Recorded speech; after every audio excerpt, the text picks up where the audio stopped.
Hi, my name is Mallory Molstad, and I am in the Intro to Art 101 class.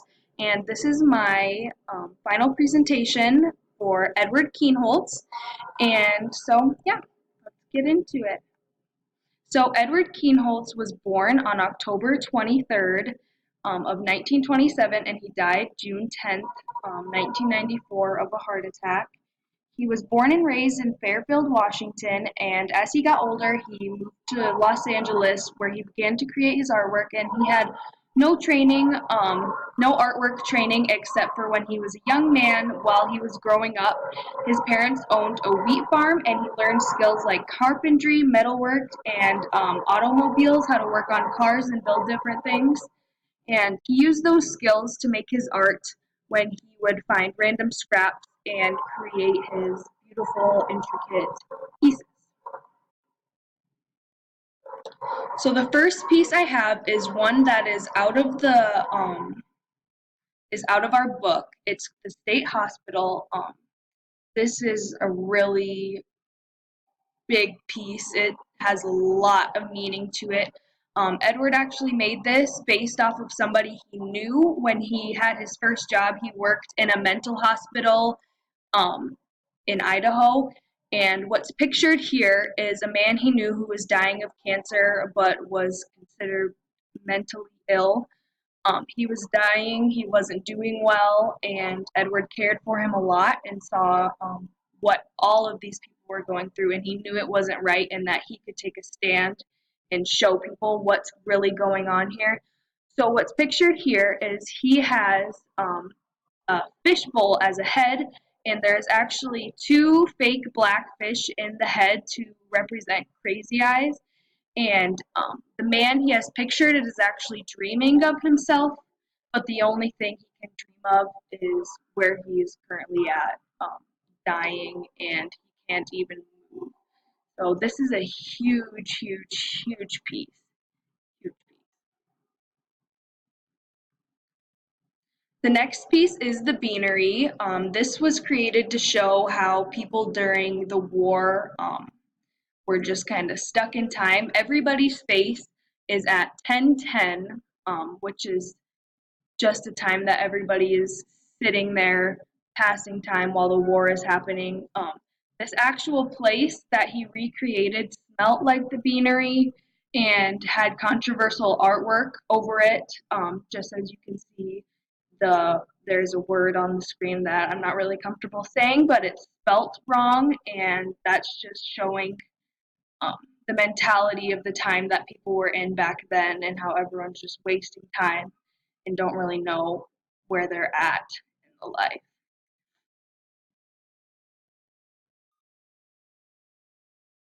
The next piece is called Singular Visions, or The Weight.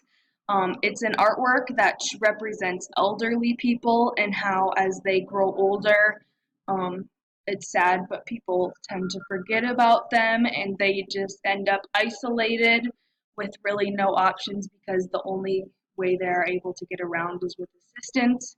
And some elderly people don't even like asking for assistance, so they're just stuck there. And you can see the bird cage, that's a huge symbolism in this. And it's just overall a touching and sad piece. And check up on your grandparents because they miss you.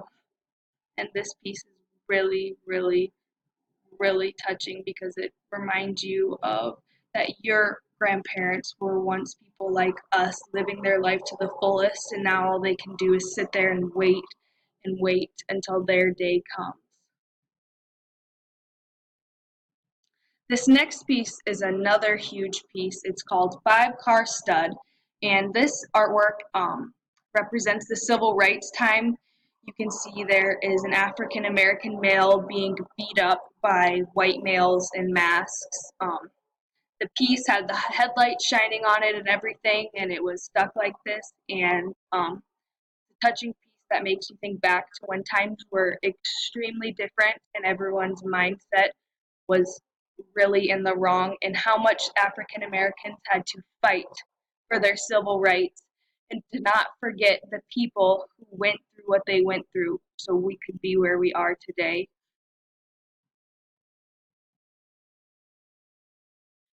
This next piece is called John Doe, and it's to show us how we view war veterans. So pictured here would be a disabled veteran, but Edward wants us to consider them war heroes. They're not disabled.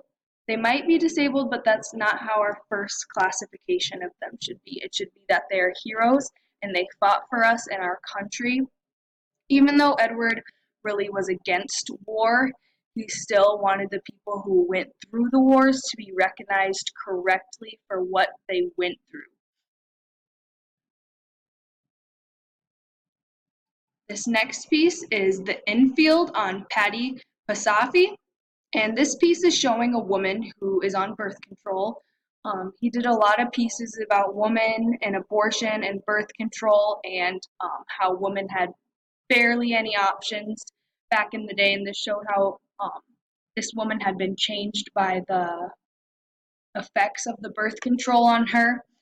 When you first look at the piece, it's a little confusing, but then when you know that it's to depict a woman who is not in the right state of mind because of something she's had to take to not have another child, you can see that she's looking out the window and she has this box over her head. It just shows that she really doesn't know who she is and really what's going on. And it's really important to remember how much women went through as well, not being able to get abortions and not being able to get good birth control and having all the pressure put onto them not to have children. This piece is called the Roxys, and it's supposed to be a brothel. When Edward was a young man, he actually went to a brothel, and this is supposed to kind of replicate his experience there. I did a little research, and I'm not sure if he feels positively about brothels or negatively. I would hope he feels negatively because women in our bodies, we should not just be items to look at. But everyone has their experiences as young children, just like I didn't feature this one in here, but he also has an artwork um, where two young teenagers are like laying on top of each other and they had been drinking and stuff. So Edward really doesn't care what others think when he makes art. He just wants to get his point across, and so people know about what's going on, just like the other war pieces, the birth control pieces. He even has a piece on abortion. Um, the list really goes on, and he wanted to make a statement and he wanted things to be different. And this is another piece on the war. He was very passionate about the war and very anti-war, but passionate about being anti-war. And this piece is talking about how war does nothing but destroy, but you can see on the left side how there are men fighting for our freedom, and then on the right side there are regular people enjoying hot dogs and chili and Coke, and they really are oblivious to what's going on the other side of the world where um, our people are fighting in Vietnam. And also in this piece, if you get a little closer in, there is like war propaganda in there. There's Uncle Sam, and he's just really anti-war and wants to show what our men went through so we could live the lives we live and did live while they were at war. And here are my sites. Overall, he made amazing pieces that really stuck out to me, and I'm so glad that I picked him as my artist. I have learned a lot, and I have seen many different artworks that I've never seen before that I want so many other people to see.